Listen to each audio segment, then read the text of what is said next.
So even Levar Burton wants to put hands on women. What's up, everybody? Thank you for watching another episode of the Quisha King Show. So recently, Levar Burton, the guy from Reading Rainbow back in the day, said he wanted to put hands on Moms for Liberty. Let's take a listen. My people!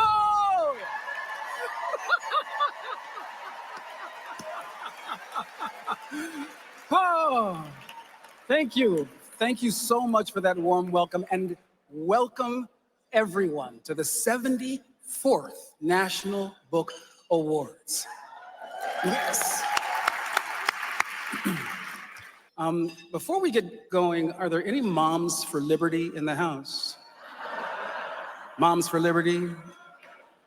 No? Good. Then hands will not need to be thrown tonight.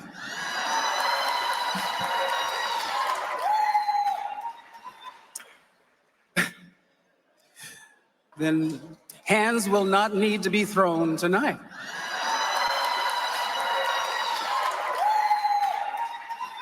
I mean, are you that in a bubble that you think that Moms for Liberty is against teaching children to read? You can't be that in a bubble. You're either that in a bubble or you agree with showing children inappropriate book materials like, I don't know, pornography, which is what Moms for Liberty has been fighting against. Of course, they want children to read. As the former spokesmom for Moms for Liberty, I think I know what the mission is. And it is not to ban just any old books. It's not to ban books. It is to put forward before children books that are appropriate for them. That's it.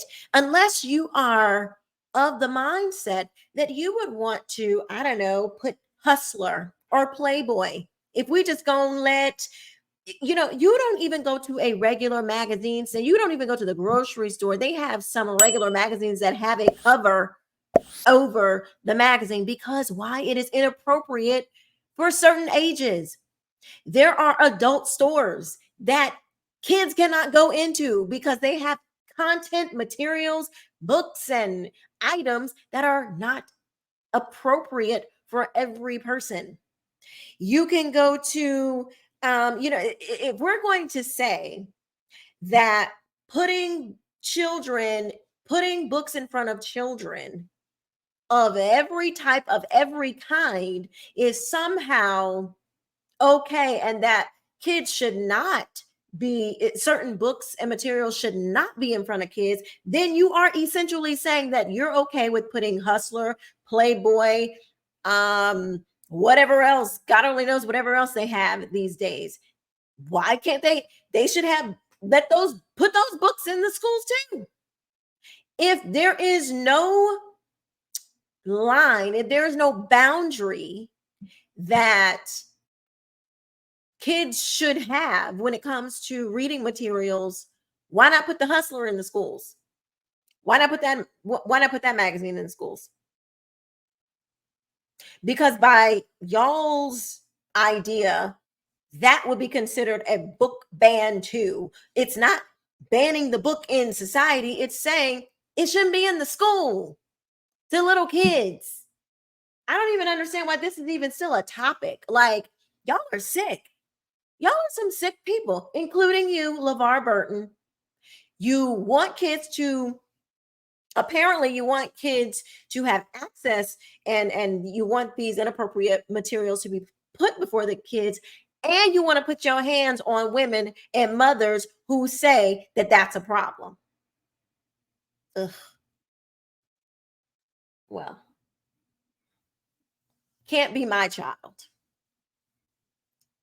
Could not be my children. No, absolutely not. It's disgraceful. And this is your legacy. But what I find even more disgusting is that even with a subject as crucial as teaching children to read, not only does this Black guy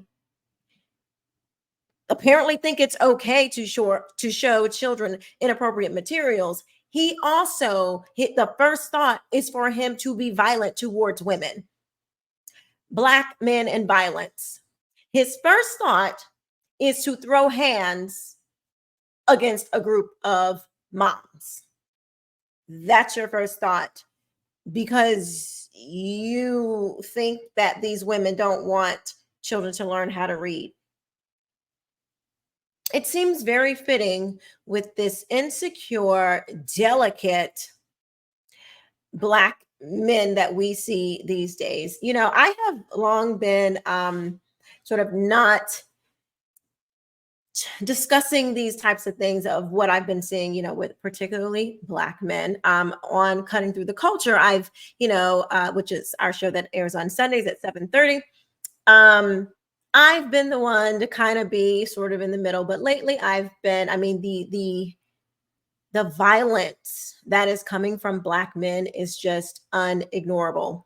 Is that a word? I don't know, but I just made it up. It is truly unignorable. To see Levar Burton go right to throwing hands, it's unacceptable.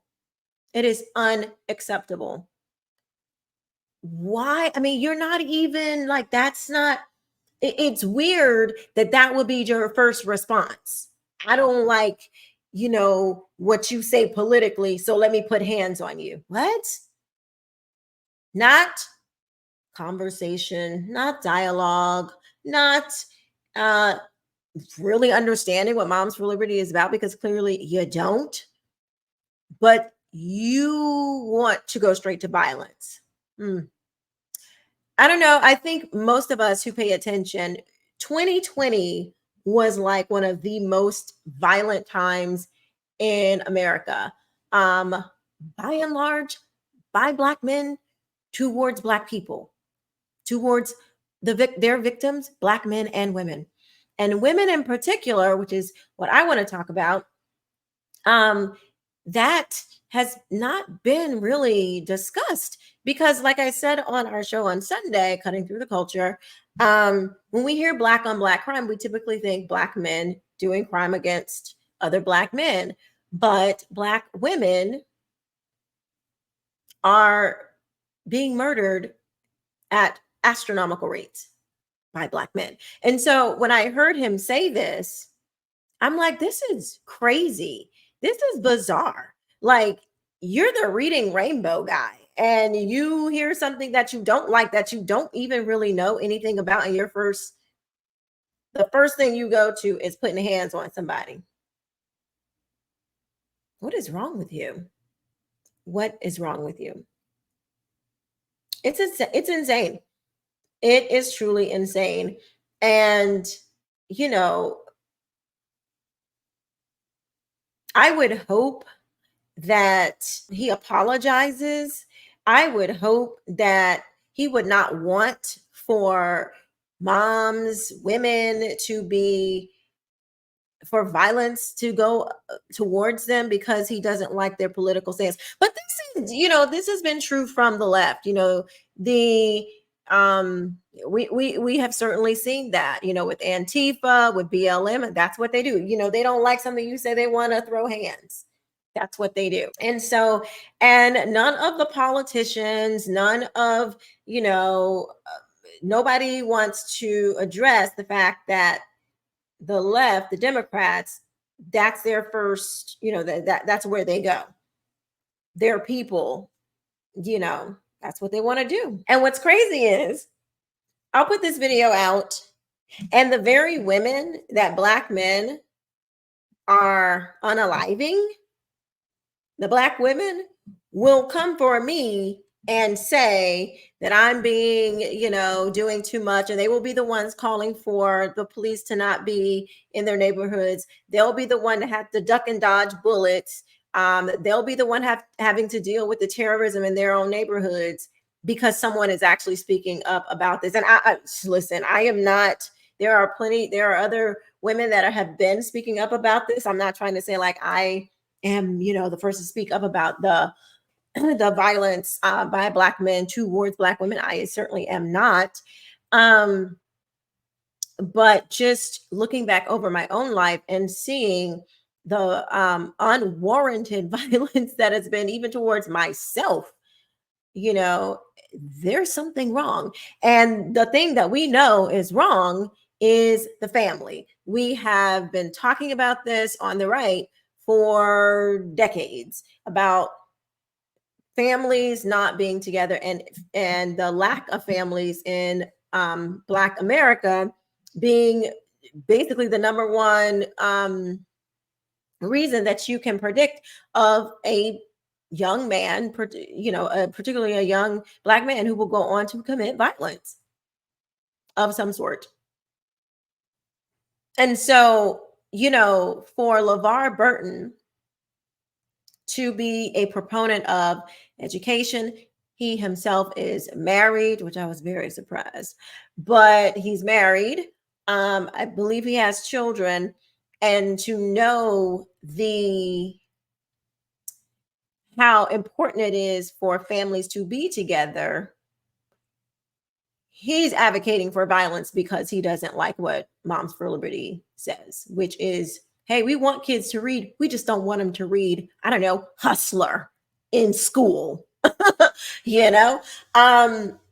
So it's just very bizarre how they can just overlook these things and pretend like they care, but never really address the things that could actually foster good reading habits, that could actually, like being in a two-parent home. Well, Quisha, how does that foster good reading habits? Because if you have a two-parent home, the pressure is off of the mother to have to work several jobs so she can spend time with her children when they get home from school, which I would advocate for them not to be in school in these public schools in the first doggone place. But if they happen to be, certainly you're not working 2 and 3 jobs to make ends meet because you have a husband. You have that time to nurture your children. So yes, all of it works together. That's how that works. And so for him to not even, you go from what you want to put hands on people when there's kids being, they're, they're not even there. There are kids now being in the streets at 8, 9, 10, 11 years old, murdering people. And here you go, basically supporting that same narrative. We've all known this, Black men and violence over the last, those of us on the right have known this, that Black men and violence has been a problem for many, many decades. I have just paid more attention to it lately. And to see someone like LeVar Burton jump on this train is quite disgusting. So let me know what you guys think in the comments section below. I will see you next time. Thank you for watching. Bye-bye.